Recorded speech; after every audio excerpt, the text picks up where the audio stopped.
And welcome back. This is your man Warrior, and I hope you guys had a wonderful Christmas, Hanukkah, New Year's, whatever you guys celebrate. I hope it was good. Now, we are revving up 2019. I've got a couple of videos that are on the pipeline you guys are probably going to be looking forward to. I will have some basic mod guides for 2019, considering all updates for mods. They should give you good general rules of thumb on how to mod all of your characters. Now it is becoming hypercritical for a lot of you individuals to really understand mods on another level. That's what Mods 2.0 was for, but the new video should really help clarify for a lot of people. Excited to bring that video forward, as well as my farming guide. My 4-pillar system is being currently worked on. We're going to be revamping it and bringing it back for 2019, and it's going to include all of the new characters and the most efficient route to all of the characters you have. Now,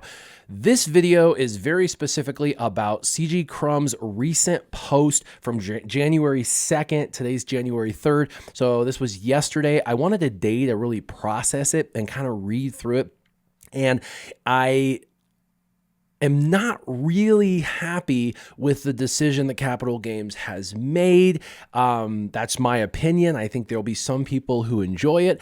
I think there's going to be some people who are not going to enjoy it, but it's really kind of convoluted. I know they probably don't think so because they came up with it, but we're going to go through this update together so we can kind of understand it. Now, it says with the positive feedback that they heard from the community on the limited time character bonuses, such as Mace being so overpowered, it said that they had added to the Clone Wars.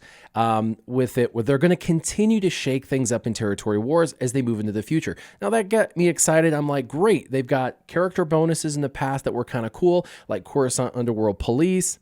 Dope. What are they going to do in the future? I'm looking forward to that. Now they said it's going to go in a more playful and fun direction, and it also gives developers a ton more options to keep this mode fresh and exciting. So here I am, totally and completely stoked. Now it says here's how it works. So they're going to be taking the Tuscans and giving them a really cool bonus, right? No, they're not going to do things like that. What they're going to do is they're going to exclude key characters, and they're going to force us to cut certain fingers off so that way we can't do synergistic battles in the way we know.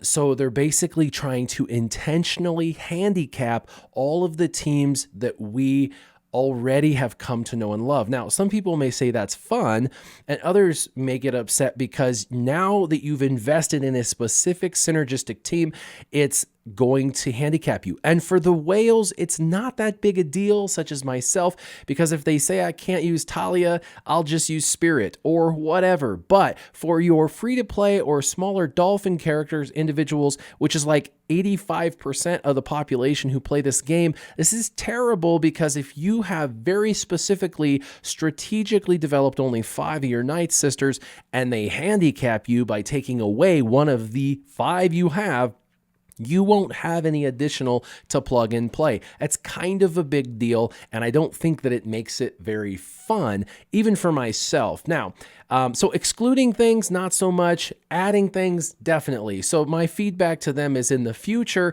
after this, definitely take away this exclusionary thing. I think it damaging to the entire game in and of itself, and I don't think anyone's going to enjoy this in the long term. However, we have to play it out to see, I suppose. Now, it says there's going to be 10 groups of characters, and you're going to see them here in a minute. The community, we get to pick 6 of the groups, and then they get to pick one of the group. Whatever groups we pick, stay. Whatever groups we don't pick, go. That means 3 of the groups, which is 12 characters, will be completely excluded from gameplay. So it says the community will vote to keep 6 out of the 10 groups of 4 characters that you want available. Any groups not chosen will be unavailable for Territory Wars. While the community votes, the dev team will also pick 1 out of the 4 groups. Now, that's assuming they pick a different group, because if they pick the same group, then we're in trouble. And it also says finally, we will post the communities. Now it says see potential picks in the devs poll option below. So we're going to look at that here in a second. And then it says we will pick or post the community's top picks and pick our picks prior to the start of the event to give you time to strategize. Strategy will be relative to how many characters you actually have.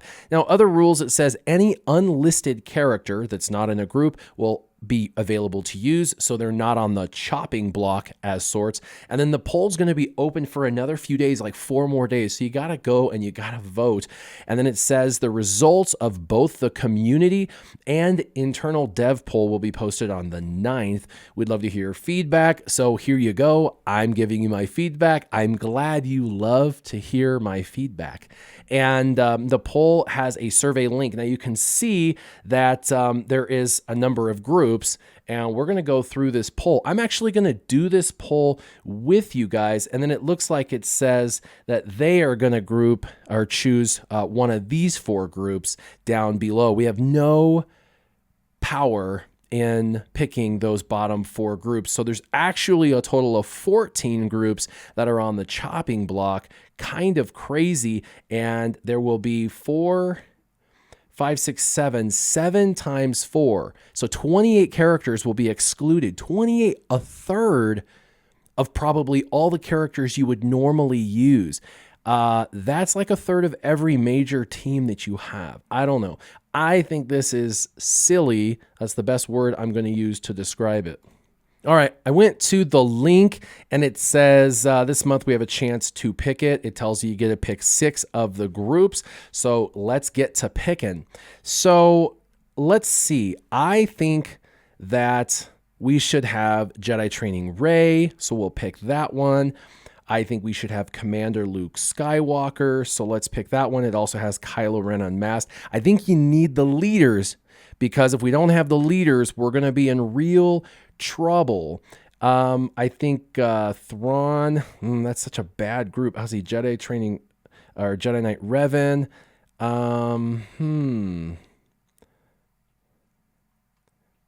I get multiple other, let's see.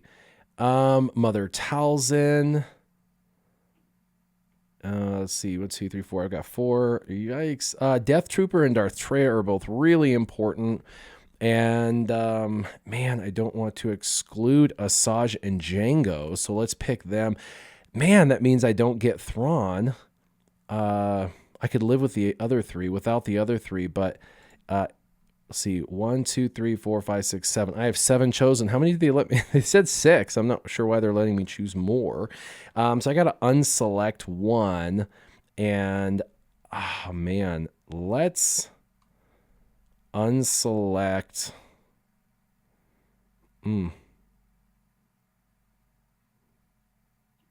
Let's unselect Asajj Ventress. I can't believe I'm doing that. All right, let's hit done. There we go. So what are your thoughts? Is this something you're excited about, or is this something that you're not so happy with? Leave them in the comments down below. I've already heard from a ton of you, and you wanted my opinion and take, so here it is, and they were happy to hear my feedback, I am sure, as well. Hopefully in the future they listen to the fact that adding things to the game is fun. Removing things that we have earned is not so much fun.